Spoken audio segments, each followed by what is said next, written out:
Well, there's an investigation underway right now at one of the nation's best-known colleges after a month-long series of reports about alleged hate speech, racism, and vandalism on the campus.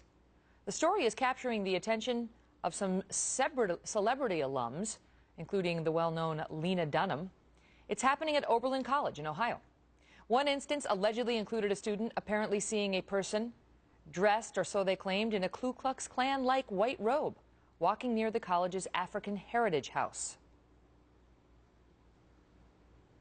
As I was in the car, I saw someone in what seemed to be KKK paraphernalia walking on a pathway that's like a pathway that leads to South Campus, and just like seeing that and having it sink in, like this is something that's real, that actually happens. These events have been going on for about a month. So it started with some graffiti, it started with swastikas being drawn on buildings, posters being defaced, so people are getting very upset. And there is some evidence of that. These are some of the signs that have been posted on campus in recent days. You can see it's no N-words. We've blacked out the offensive word. On the right, you can see whites only. And there are some other examples that we'll show you. Police say they don't know whether these incidents are meant as pranks or are driven by bigotry. Our next guest is an Oberlin alum who has a different take on what is happening here. Malkin is a columnist and a Fox News contributor. And a lot of well-known people actually went to Oberlin. I mentioned Lena Dunham. She's the creator and star of the HBO hit Girls, and she's also a big Barack Obama endorser. She was the one who came out and said you should vote for him because when it's your first time, you want to lose it to some, I don't know how she put it, but in any event, she's concerned about what's happening on the campus. You are an alumna, and you see this very differently. Michelle, tell us. I certainly do. I think that this is the perfect storm of left-wing pathologies, and while much of the international media jumped to the same knee-jerk conclusion that the administration did, that somehow these hate crimes were perpetrated by people who had some animus against minorities or gay people, my experience is much different. And in fact, when I was at Oberlin in the late 1980s and early 1990s, there were many of these same types of incidents that happened that turned out to be hate crimes hoaxes. And in one instance, there was anti-Asian graffiti that was sprayed all across a memorial on campus, and it turned out that it was an Asian American student who had perpetrated this bias crime in a warped attempt to raise awareness of racism that didn't exist and had to be fabricated.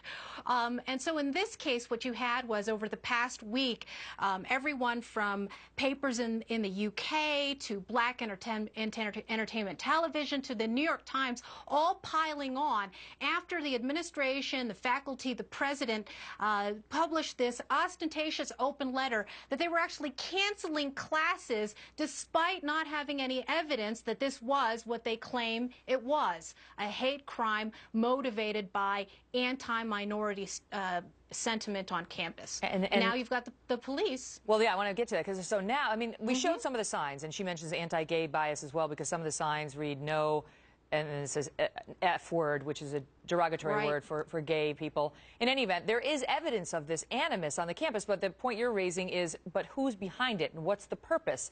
And let's just start with the KKK robe that was spotted. You heard the soundbite from the woman saying, you know, this is what I saw, but now the police are raising questions about that, Michelle. That's right. Now, when you've got people actually on the ground asking questions from eyewitnesses, it turns out that according to one local report, that the police are saying that the only person that was spotted with anything remotely looking like a KKK hood was a woman who was walking around wrapped in a blanket. So it's the assault blanket of phantom racism and bias that was possibly a mistaken identity here.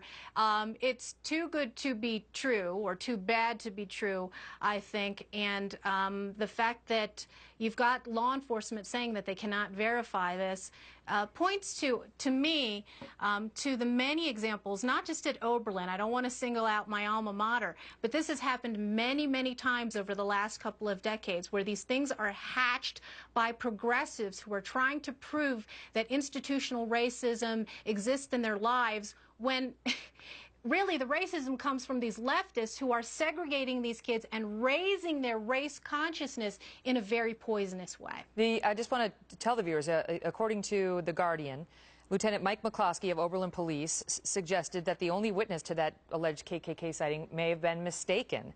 They could not verify the claims, and then they arrested 2 students, but the police say it's unclear if it was motivated by racial hatred or if they just wanted to make a commentary on free speech. I mean, there is a bit of a leaping to conclusions. I mean, people get, you know, it evokes a visceral reaction when you see the N-word and you see the F-word and you hear about somebody wearing a KKK robe walking by the African Center, and people jump to these conclusions. But we have to be careful that, I mean, the way you posit in your piece is that identity politics at these campuses may lead you to leap to the wrong conclusion and make a bigger deal out of something that may be not what you're thinking.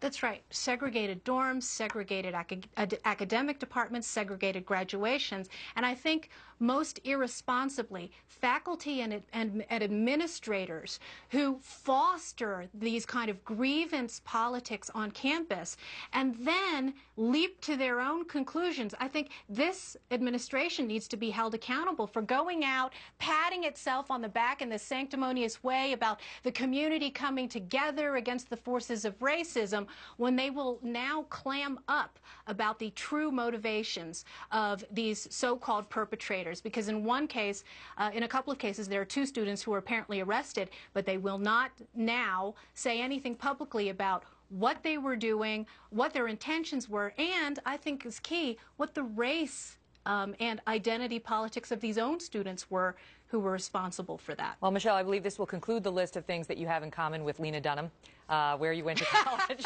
Yeah. I think I'm safe in saying that. Yeah. Thanks for coming on with your perspective. Thanks, you bet.